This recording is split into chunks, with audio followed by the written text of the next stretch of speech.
kalian sehat-sehat semua kan? Masih ingat dengan Ibu? Kalau yang belum kenal, perkenalkan Ibu Istiana, guru IPA kalian. Selamat datang, kalian sudah masuk di kelas 8. Ibu berharap kalian belajarnya lebih aktif lagi dan lebih bersemangat lagi untuk mempelajari ilmu pengetahuan alam. Sebelum kita belajar, marilah sama-sama kita berdoa seperti biasa. Berdoanya dalam hati ya, Nak ya. Berdoa dimulai.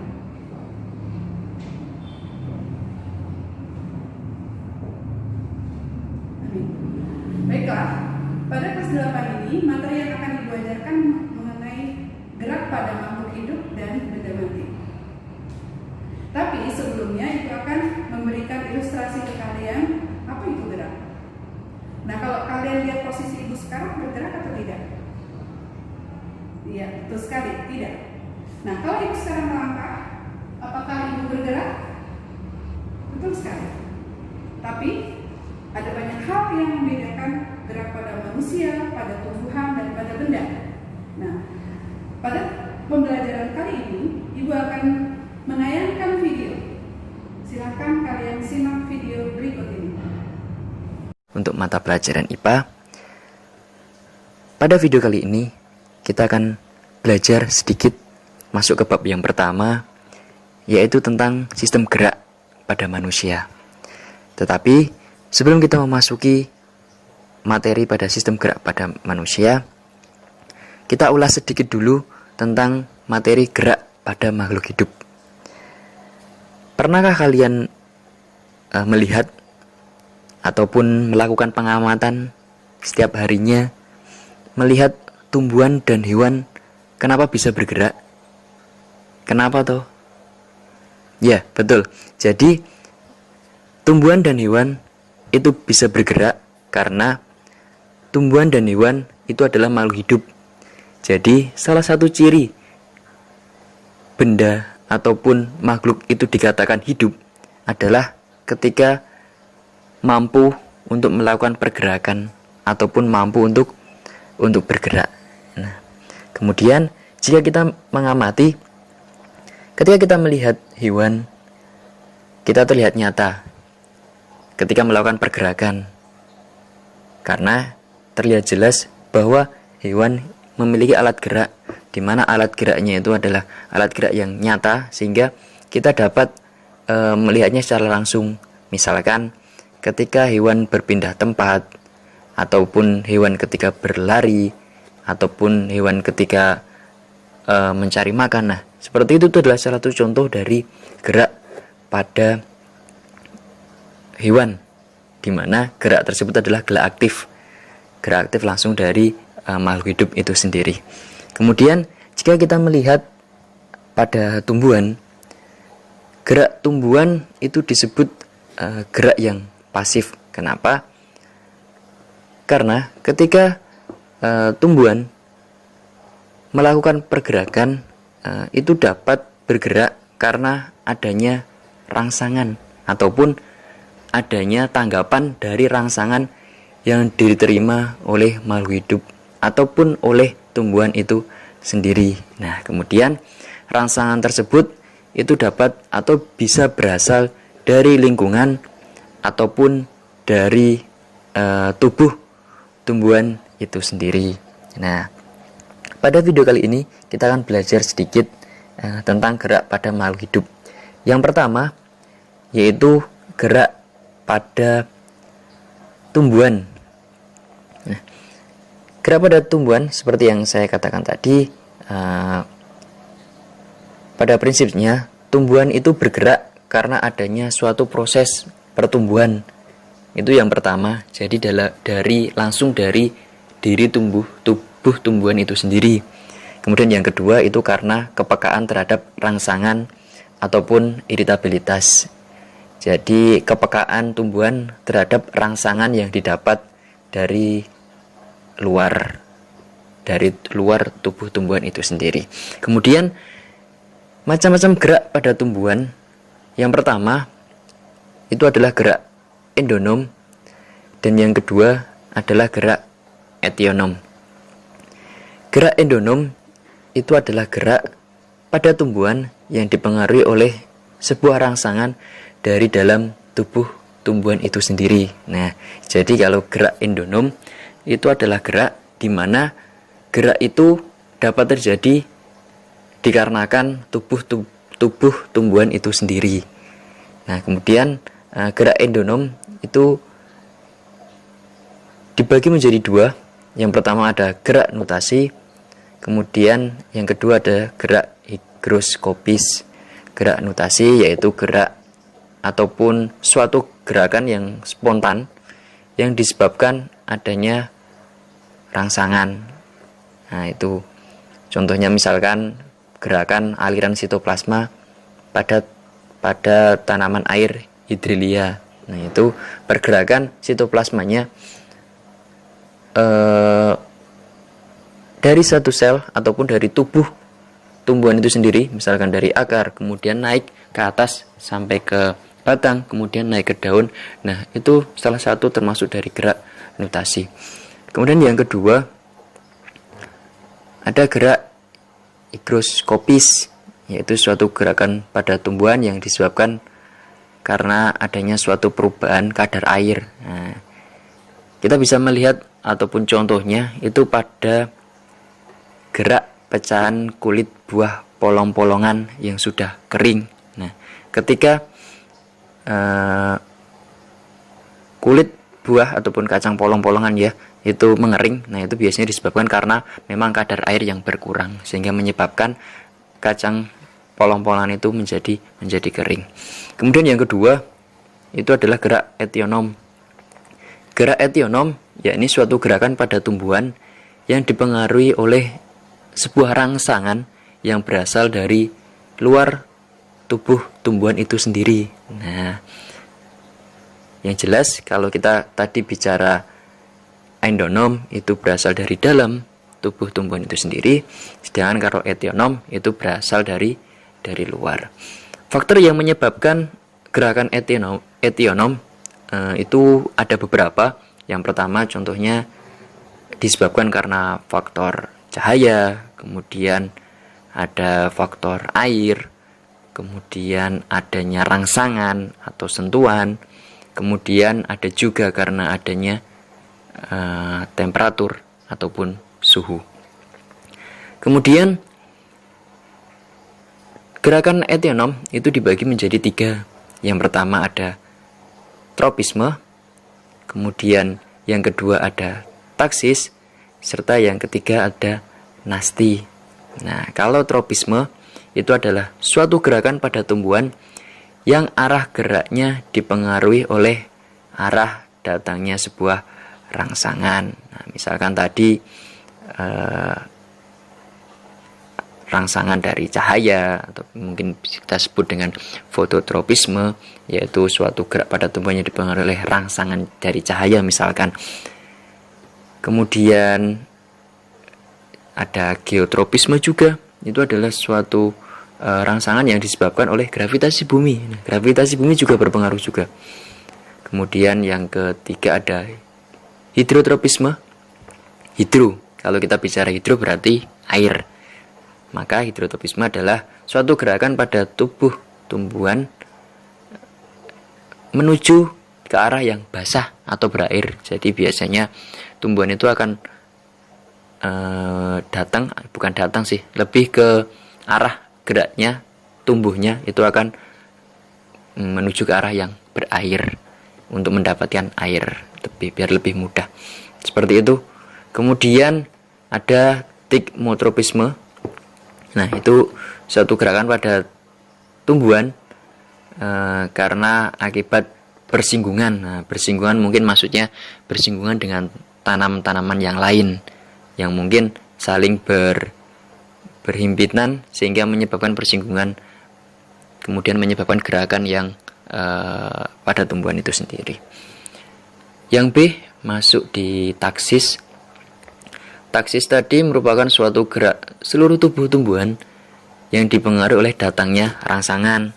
Misalkan suatu gerakan yang disebabkan ada rangsangan cahaya tadi, contohnya pada gerakan euglena yang selalu mendekati cahaya. Kemudian ada gerakan kemotaksis ataupun gerakan yang dipengaruhi oleh adanya rangsangan dari zat kimia. Itu. Kemudian yang ketiga ada gerak nasti. Gerak nasti itu adalah suatu gerak pada tumbuhan yang arah geraknya tidak dipengaruhi oleh arah datangnya rangsang. Nah, jadi pergerakannya itu tidak mengikuti arah rangsangnya, tetapi tetap berpengaruh atau tetap bergerak. Gerak nasti sendiri contohnya misalkan ada fotonasti ataupun suatu gerakan yang dipengaruhi oleh rangsangan cahaya. Contohnya jika kalian pernah melihat bunga pukul 4, nah itu rangsangan dari cahaya itu menyebabkan bunga pukul 4 itu akan mekar pada sore hari, kurang lebih sekitar pukul 4. Itu biasanya dipengaruhi oleh rangsangan cahaya matahari. Kemudian ada termonasti, di mana suatu gerakan yang dipengaruhi oleh adanya rangsangan berupa suhu, termo. Kalau bicara termo berarti kaitannya dengan suhu. Contohnya adalah pada mekarnya bunga tulip pada suhu tertentu. Nah itu, jadi suhu dingin ataupun suhu panas itu juga mempengaruhi atau ada kaitannya dengan pertumbuhan suatu tumbuhan. Seperti itu. Kemudian ada satu lagi yang mungkin sering kalian lihat, yaitu seismonasti. Itu suatu gerakan yang dipengaruhi oleh adanya rangsangan berupa sentuhan. Kalau kalian sering melihat daun putri malu, Mimosa pudica, ketika kalian sentuh, maka daun putri malu tersebut akan menutup. Nah, itu salah satu bentuk pergerakan dari tumbuhan yang dipengaruhi oleh rangsangan berupa sentuhan. Sama kayak gitu. Kemudian yang kedua yaitu gerak pada hewan. Berdasarkan jenisnya, hewan dibagi menjadi dua.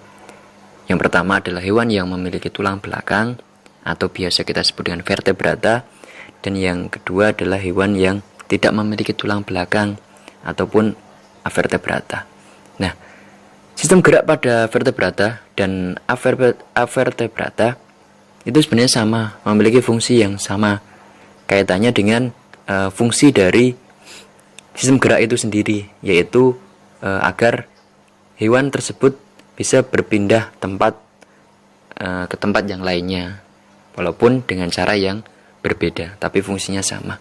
Kemudian jika kita berbicara hewan vertebrata, maka yang akan kita bahas adalah yang pertama mungkin biskes atau ikan, kemudian aves atau burung, reptil, amfibi, serta mamalia.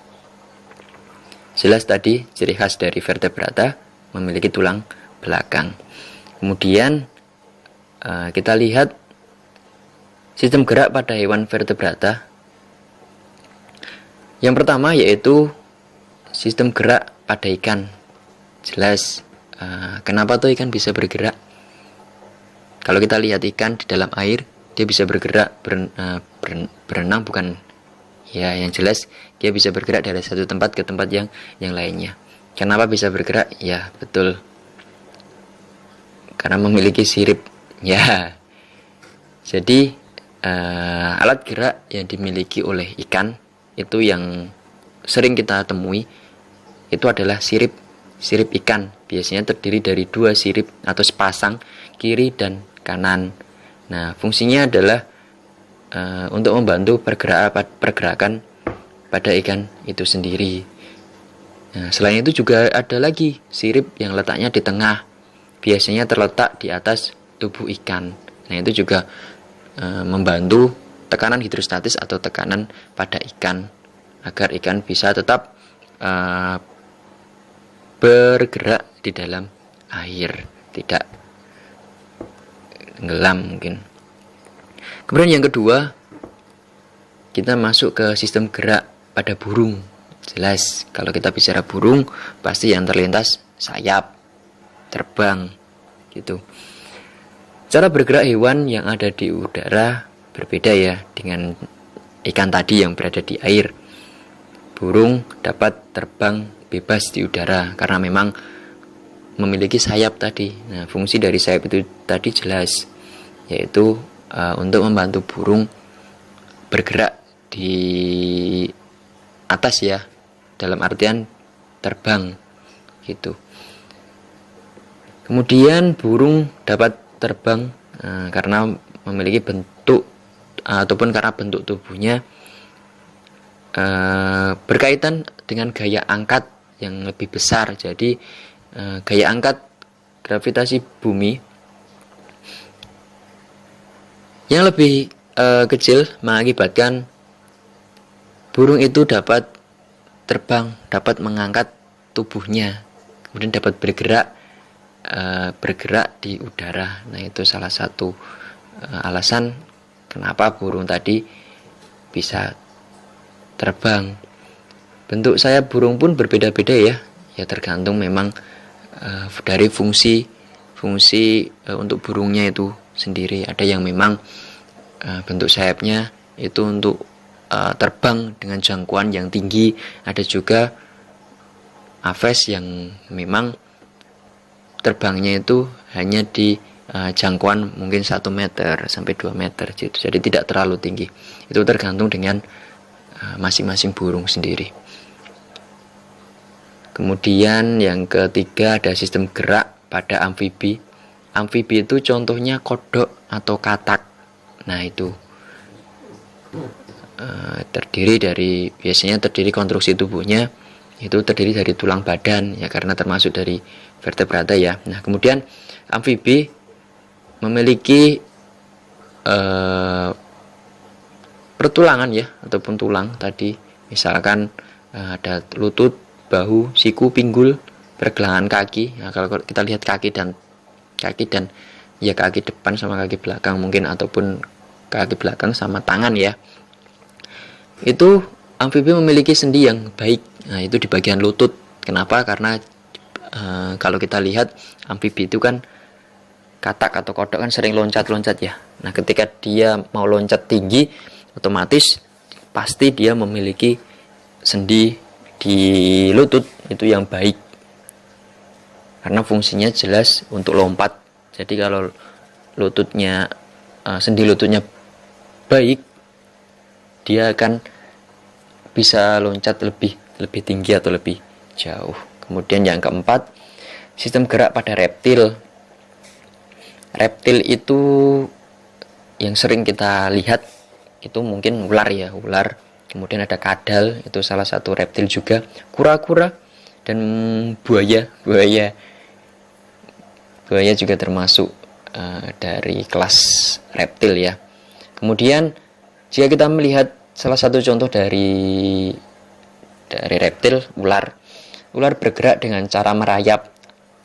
Nah, di atas tanah ataupun bisa juga berenang di air dengan menggerakkan tubuhnya. Kemudian sama bentuk tulang ular juga terdiri dari tengkorak ada juga, kemudian tulang badan dan tulang ekor. Tulangnya terhubung antara tulang rusuk dengan tulang belakang itu langsung terhubung, di mana nanti berfungsi atau bisa menyebabkan bergerak meliuk-liuk badannya ke kanan dan ke kiri. Nah, kalau kita lihat ular itu berjalan, ya bukan berjalan sih, merayap ya. Kalau berjalan ya punya kaki. Seperti itu. Kemudian yang kelima, yang terakhir itu adalah sistem gerak pada mamalia. Contoh dari hewan mamalia ya sering ya, atau sangat sering kita lihat sehari-hari, misalkan sapi, kemudian kucing, kerbau. Nah, itu salah satu contoh yang sering kita lihat. Kemudian mamalia ada yang hidup di darat, air, udara pun juga ada.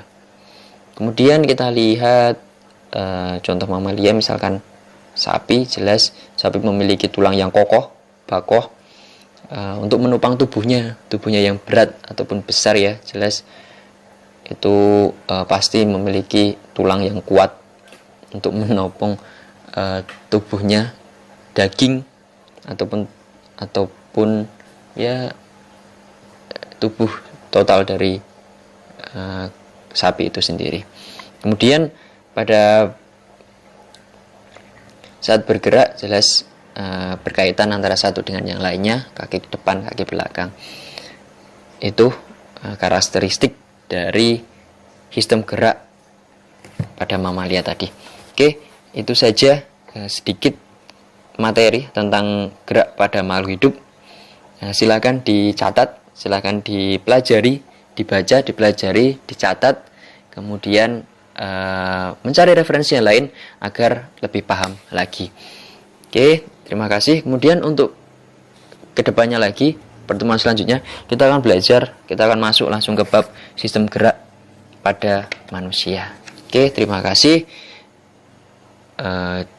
Tetap stay at home, tetap jaga kesehatan, jaga kebersihan, jangan lupa pola hidup bersih dan sehat. Sekian dari saya, kurang lebihnya mohon maaf. Assalamualaikum warahmatullahi wabarakatuh.